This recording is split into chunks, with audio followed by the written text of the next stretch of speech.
What is going on, everyone? Welcome to another very exciting episode right here on the My Gardener channel. In today's episode, I'm going to be sharing with you some ways that we are helping our cool weather crops stay cool during this hot weather. Now, this is something that a lot of you have asked me about because here in Michigan, we've been getting some very unseasonably warm weather. Now, like I've said for at least the 1,000th time now on this channel, we don't really have spring weather here in Michigan. It goes from winter into summer almost overnight. And a lot of our crops like our cilantro, our spinach, and our lettuce, a lot of them, they go to seed really quickly because the cool weather then turns into hot weather, like I said, in the blink of an eye. And these crops, they really do not like to be exposed to hot weather. They go to seed very quickly, they get stressed, and they just don't last.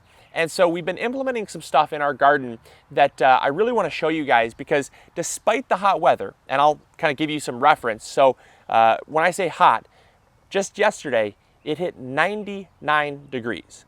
That's right, 99 degrees. Set an all-time high for early June, all-time high temperature. Last, 2 weeks ago or so, hit an all-time high for temperature. It hit, I think it was 92 or 93. Unbelievable. It was like late May. It was like May 23rd, May 24th. Unbelievable. It was so hot. And just 3 weeks prior to that, it was an all-time cold. It was 26 degrees. We had snow. It was unbelievable. So we've been given the gamut, that's for sure. And our plants, through all that stress of the ups and the downs, have done very well. Our cool weather crops are thriving. Our cilantro is just absolutely beautiful. I'll bring you guys in for a close-up because the camera just does no justice from where you're at to just how lush and beautiful these plants are. And a lot of you have asked me, Luke, what are you doing to keep your plants kind of staying cool and cool, calm, and collected when the weather is hot? And so no doubt this weather is going to pass. It's going to get more seasonal again. And I'm hoping that if they've survived through what we've had here, we're going to be able to keep them around for at least a couple more weeks before their season passes. And that's a great thing because the soil that we've implemented has really helped us. And that's what I want to talk about is kind of some ways that you can help your plants stay cool, calm, and collected. Now, when you have the right type of soil, we've talked about this before, the right type of soil helps do a lot of things. It helps to drain water. If you get a lot of rain, it helps to drain that excess water through. It helps to hold on to moisture, the right amount. So if you have a drought, that drought does not take as much of a toll on your plants because that soil helps to hold on to the moisture for quite a lot longer, so it's not just leaving your soil.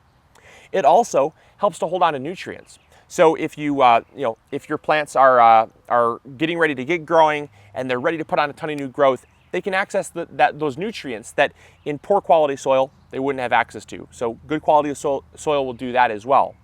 But I think the biggest and most overlooked benefit to having really good quality soil is how cool the soil stays. So the soil will actually stay far cooler in soil that has rich amounts of humus. And the reason why is because humus is very fluffy. And anytime you have something that's very fluffy, what makes it fluffy is air. And so when you have a lot of air, air is one of the best insulators. Anytime you have a lot of air in your soil, it's going to insulate the soil just like it would in foam insulation in your house. All that air basically makes a protective barrier and allows the plants to be kept 20, 30, even 40 degrees cooler than the outside temperature, than the ambient temperature. And so that temperature difference is really what helps the plants stay cool and helps them survive. So I want to bring you guys in close. I want to show you just how incredible this is because this is the first year we've actually implemented what we kind of consider a high humus content soil. For years, we've always used compost, and we still do use compost. But this is the first year that we actually got our hands on what would be considered a high humus compost.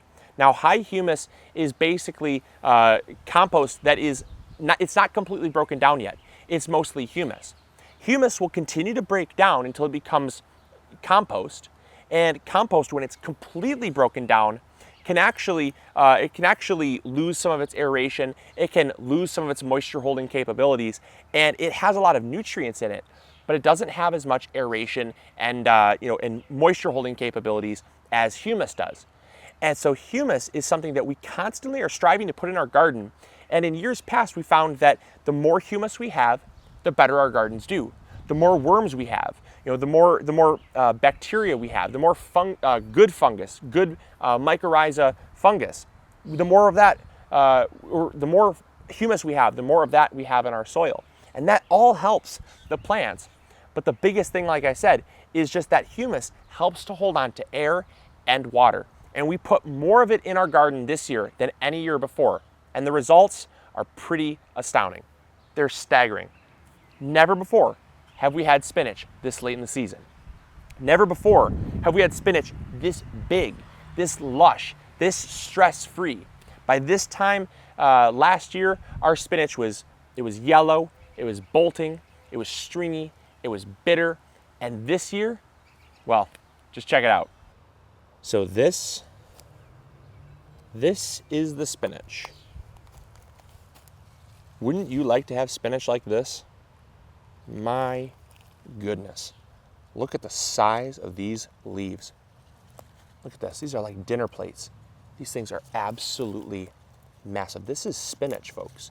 This is spinach. Look at how big those spinach leaves are.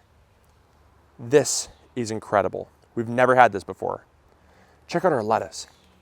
Look at our lettuce. Look at how absolutely beautiful this lettuce is. It is staying cool, calm, and collected. It's not bolting.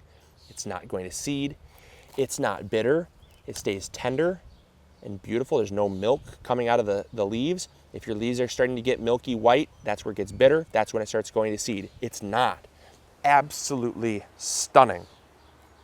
Over here, you'll see we have our cilantro. Our cilantro, not going to seed yet. Just outrageous. Just outrageous. This stuff's so beautiful. It's so incredibly beautiful. Look at these leaves. They're huge. Absolutely massive. And that's because the roots are tapping in to the good soil. They're tapping into the nutrients, but they're also having the humus help them hold on to the moisture, hold on to the air, hold on to the nutrients. And this is what I'm talking about. This right here, although it looks like it's not broken down, that's because this stuff on top is very wood chippy, right? But it holds on to the moisture. And as it breaks down, we put on this partially broken down material so that worms could come and kind of finish the process, help create a good ecosystem. And as we look in here and as we dig down, you'll see it's absolutely beautiful.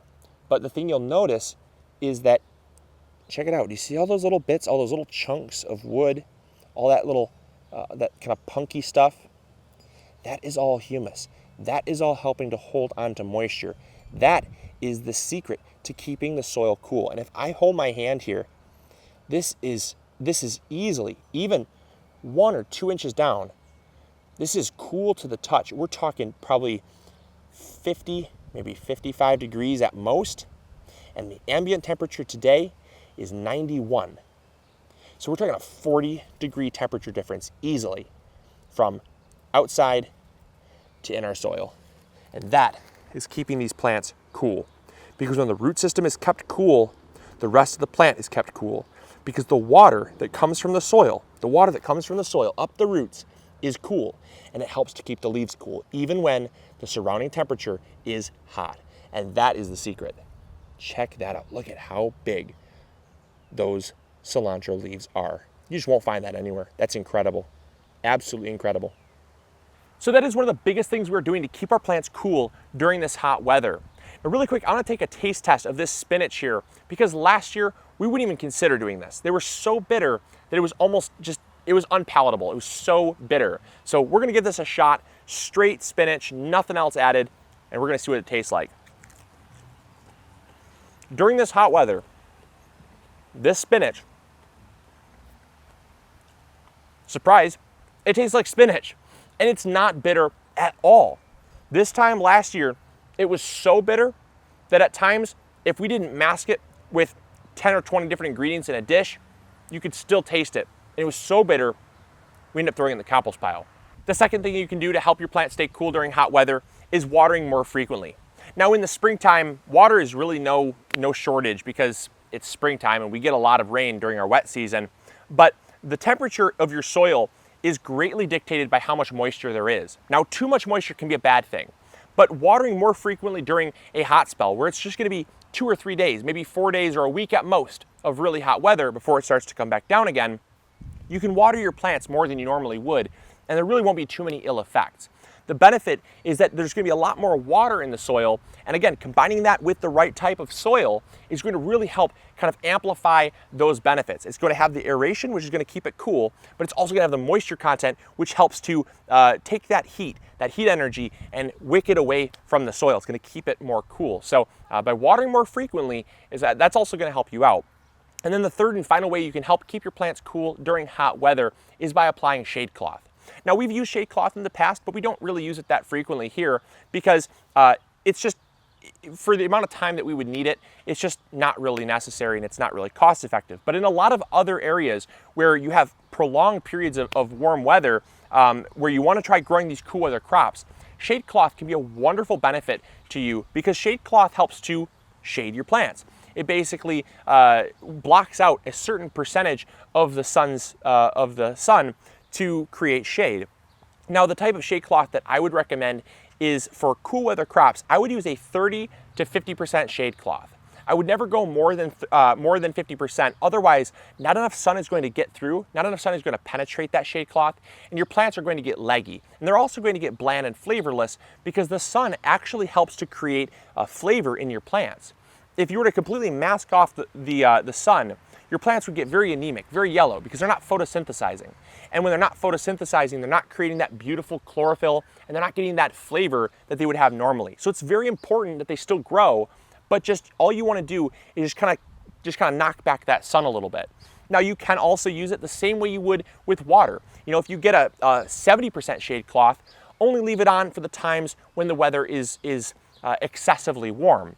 Once the weather gets back down to normal temperatures, take the shade cloth away and the plants are going to be fine. And so you can use that in combination with good soil and more frequent watering to add an even better benefit there. So those three kind of stacked on top of each other will really help to keep your plants cool, calm, and collected during hot weather. But you can use one or all three. And the really nice thing is that there's no ill effects with using all three together. So I hope you guys enjoyed. I hope you learned something new. And as always, this is Luke from the MI Gardener channel, reminding you to like this video if you did enjoy it, share it with a friend if you think they would be able to benefit from it, and we'll catch you all on the next episode. All right, grow big or go home, everyone. Bye.